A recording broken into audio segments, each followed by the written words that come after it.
I ponteggi abbracciano già gran parte della facciata della Basilica della Salute. Ci resteranno tra i 16 e i 20 mesi. Autentico gioiello del barocco veneziano, eretto in 56 anni di lavori a seguito di un voto alla Madonna per la liberazione di Venezia dalla peste del 1630, come era stato un secolo prima per la chiesa del Redentore e la Giudecca, la Basilica della Salute subirà un profondo intervento di restauro. La pulitura e la messa in sicurezza della facciata principale durerà 4 mesi, 6 mesi, fino a dicembre, perché godrà del bonus fiscale. Gli altri lavori riteniamo 24 mesi e riguarderanno il pavimento della grande rotonda, il portone principale e poi le finestre della basilica.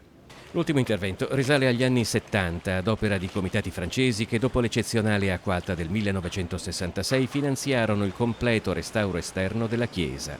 Adesso, una volta montati i ponteggi, sono apparsi evidenti i tanti problemi dell'edificio, ad esempio l'ala pericolante della statua di un angelo. Un bel pezzo di ala dell'angelo si muoveva e con pochissime manovre l'abbiamo tolta, ecco, l'abbiamo staccata, quindi quella era un'ala che poteva cadere.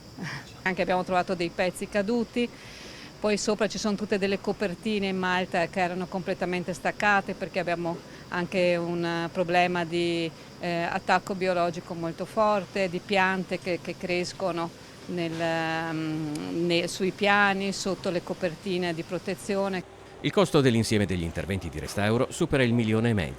Molto sarà coperto dal bonus facciate, altro dall'esposizione di manifesti pubblicitari che saranno però rimossi in occasioni solenni, come nella settimana della Festa della Salute. Che il degrado che subisce il materiale con cui è fatta la pietra d'Istria è dovuto ad agenti principalmente atmosferici e di inquinamento, e quindi quello che può essere compromesso sono tutti i punti di giuntura che esistono fra i diversi materiali, fra il metallo e la pietra, fra le parti aggettanti e le parti invece strutturali dell'edificio.